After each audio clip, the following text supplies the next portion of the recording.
आदरणीय प्रधानमंत्री जी, उत्तर प्रदेश के आदरणीय मुख्यमंत्री जी, आदरणीय राज्यपाल महोदया, देश के आज विद्यमान सभी पंथ संप्रदायों का प्रतिनिधित्व करने वाले हमारे संत, ऋषि, आचार्य गण और समाज के सब स्तरों का प्रतिनिधित्व करने वाले निमंत्रित महानुभाव, आज का आनंद शब्दों में वर्णनातीत है और उसके वर्णन करने का प्रयास इसके पहले के वक्तव्यों में अच्छा हो गया है। ये भी बता दिया गया है और हम जानते भी हैं कि आज अयोध्या में रामलला के साथ भारत का स्व लौट के आया है।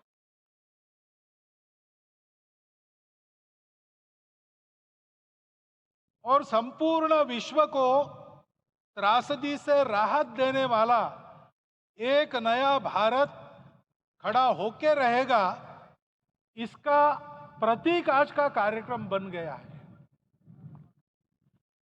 ऐसे समय में आपके उत्साह का, आपके आनंद का वर्णन कोई नहीं कर सकता। हम यहां पर अनुभव कर रहे, पूर्ण देश में यही वातावरण है। छोटे छोटे मंदिर के सामने दूरदर्शन पर इस कार्यक्रम को सुनने वाले हमारे समाज के करोड़ों बंधु वहां पहुंच न पाए, ऐसे घर घर के हमारे नागरिक सज्जन, माता भगिनी सब भाव विभोर है, सब में आनंद है, सब में उत्साह है। और ऐसे समय में जोश की बातों में थोड़ी सी होश की बात करने का काम मुझे ही दिया जाता है। आज हमने सुना कि इस प्राण प्रतिष्ठा महोत्सव में पधारने के पूर्व प्रधानमंत्री जी ने कठोर व्रत रखा। जितना कठोर व्रत रखने को कहा था, उससे कई गुना अधिक कठोर व्रताचरण उन्होंने किया। मेरे पुराना उनसे परिचय है, मैं जानता हूं वो तपस्वी है ही। परंतु वो अकेले तप कर रहे हैं, हम क्या करेंगे। अयोध्या में रामलला आए, अयोध्या से बाहर क्यों गए थे? रामायण में क्यों गए थे बाहर? तो अयोध्या में कलह हुआ। अयोध्या उस पुरी का नाम है जिसमें कोई द्वंद्व नहीं, जिसमें कोई कलह नहीं, जिसमें कोई दुविधा नहीं। वो हुआ 14 वर्ष वनवास में गए। वो सब ठीक होने के बाद दुनिया के कलह को मिटा के वापिस आए। आज रामलला वापस फिर से आए हैं 500 साल के बाद। जिनके त्याग, तपस्या, प्रयासों से ये सोने का दिन आज हम देख रहे, सुवर्ण दिवस देख रहे, उनका स्मरण प्राण प्रतिष्ठा के संकल्प में हम लोगों ने कहा, आपने सुना हो, स्मरण किया। उनकी तपस्या को, उनके त्याग को, उनके परिश्रम को शत बार, सहस्त्र बार, कोटि बार नमन है। रामलला के यहां इस युग में आज के दिन फिर वापस आने का इतिहास जो जो श्रवण करेगा वो राष्ट्र के लिए कर्म प्रवण होगा और उसके राष्ट्र का सब दुख दैन्य हरण होगा। ऐसे ही इस इतिहास का सामर्थ्य है। परंतु उसमें हमारे लिए कर्तव्य का आदेश भी है। प्रधानमंत्री जी ने तप किया, अब हमको भी तप करना है। राम राज्य आने वाला है, वो कैसा था? दैहिक दैविक भौतिक तापा, राम राज नहीं कहु व्यापा। सब नर करहि परस्पर प्रीति, चलहि स्वधर्म निरत श्रुति नीति। सब निर्दंभ धर्मरत पुनि, नर अरु नारी चतुर सब गुनी। सब गुणज्ञ पंडित सब ज्ञानी, सब कृतज्ञ नहीं कपट सयानी। राम राज्य के सामान्य नागरिकों का जो वर्णन है, हम भी इस गौरवमय भारतवर्ष की संतानें हैं। कोटि कोटि कंठ उसका जयगान करने वाले हमारे हैं। हमको इस प्रकार के व्यवहार को रखने का तप आचरण करना पड़ेगा। हमको भी सारे कलह को विदाई देनी पड़ेगी।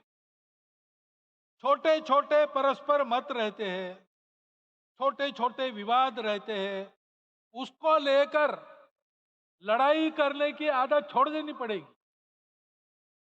आखिर है क्या? ये बात बताई, वो सामान्य नागरिक कैसे थे? निर्दंभ, प्रामाणिकता से आचरण करने वाले, केवल बातें करने वाले नहीं और बातें करके उसका अहंकार पालने वाले नहीं थे। काम करते थे, आचरण करते थे और अहंकार नहीं था, ऐसे वो थे। और धर्मरत थे, यानी क्या थे?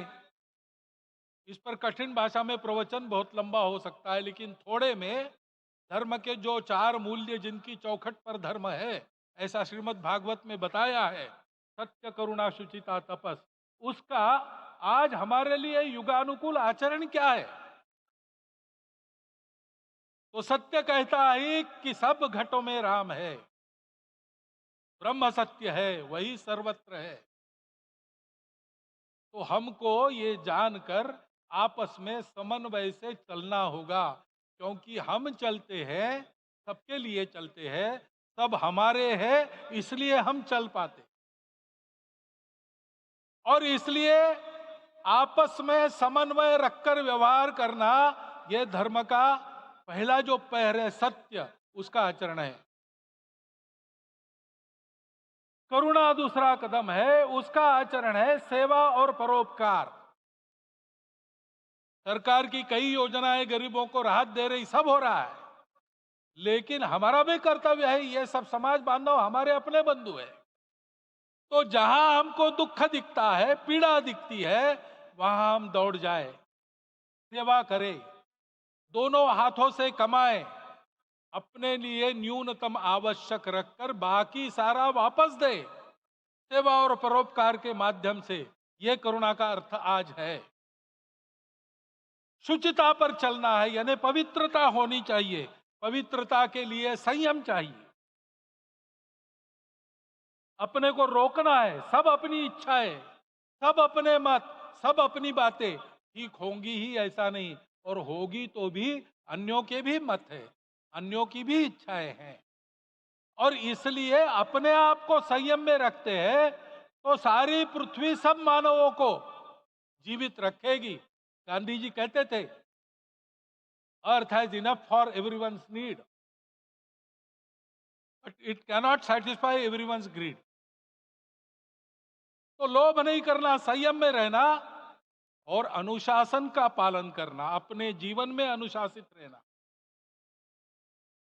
अपने कुटुंब में अनुशासन रहना, अपने समाज में अनुशासन रहना। सामाजिक जीवन में नागरिक अनुशासन का पालन करना। इस भगिनी निवेदिता कहती थी कि स्वतंत्र देश में नागरिक संवेदना रखना और नागरिक अनुशासन का पालन करना, यही देशभक्ति का रूप। इससे जीवन में पवित्रता आती है। और तपस का तो मूर्तिमान उदाहरण आपके सामने आज दिया गया। व्यक्तिगत तपस तो हम करेंगे, सामूहिक तपस क्या है? संगच्छध्वम संवदध्वम तम वो मनावसी जानता। हम साथ चलेंगे, बोलेंगे आपस में, उसमें से एक सहमति का संवाद निकालेंगे, एक ही भाषा बोलेंगे, वो वाणी मन वचन कर्म समन्वित होगा और मिलके चलेंगे, अपने देश को विश्वगुरु बनाएंगे। ये तपस हम सबको करना है। 500 वर्षों तक अनेक पीढ़ियों ने लगकर परिश्रम करके, प्राणों का बलिदान देके, खून पसीना बहाकर आज ये आनंद का दिन सारे राष्ट्र को उपलब्ध करा दिया। उन सब के प्रति हमारे मन में कृतज्ञता है। मैं यहाँ बैठता हूं तो मेरे मन में विचार आता है कि मुझे बिठाया, मैंने क्या किया। वो तो जो उन्होंने किया उसका प्रतिनिधि भी मुझे बनाया गया है। उस प्रतिनिधि के नाते मैं ये अवदान स्वीकार करता हूं और उन्हीं को अर्पण करता हूं। परंतु उनका ये व्रत हमको आगे लेके जाना है।